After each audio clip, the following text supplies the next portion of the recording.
Ono y'omu ku bannayuganda abatono abafulumisi b'embiro ng'ali ku ttiimu egenda okweta mu mpaka za Olympics ezigenda okuyindira mu kibuga Rio de Janeiro, Brazil mu 2016. Vokojo Emmanuel muddusi alina emyaka 23 yasoma bya mbeera z'abantu ku Yunivasite Makerere era alinamu diguli.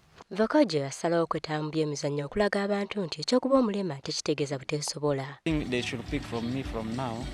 That disability is not inability. If a blind person, if a lame person can run like any other person, it means those who are disabled can also do anything anything a person who is able-bodied can do. So they should remove the belief that disability is inability. Mwana mulenzi ono bwakunyumiza ennaku gy'alabye ng'akula omuli okuggyibwa ku nnyana ne kitaawe kuba bo obulemu babutwala ng'ekikolimo tolema kwennyamira.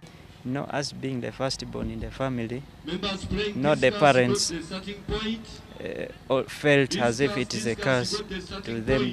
They went up to the extent of separating the mother leaving the father. So I was left alone, I felt as if I was neglected a bit. Then still from the community members also, they had that negative attitudes towards people with disabilities. But as time went on, I caught up with them well.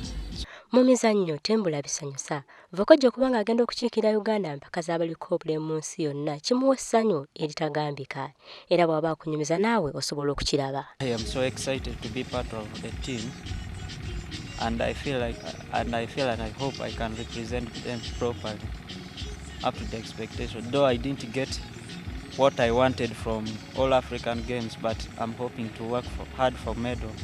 Wabula yannyonnyola nti abantu bakyetaaga okusomesebwa ennyo okukimanya nti abalema nabo bantu ng'abalala.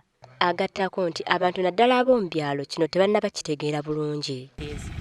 There are those who are still not sensitized about disability, but those who are informed, they don't have that negative attitude towards people with disabilities. But still, we need more sensitization to those ones who are not well informed about disability. Newankubadde Vokojo tannafuna mulimu gwe yasomerera agamba wakozesa bye yasoma okuyamba banne abaliko obulemu. Going to be part of those who campaign against those who have negative, those who believe disability is still inability. We want to carry on the campaign that disability is not inability. Vokojo Emmanuel okuba ng'agenda okukiikira Uganda mpaka z'abaliko obulemu kitegeeza nti obulema si buteesobola.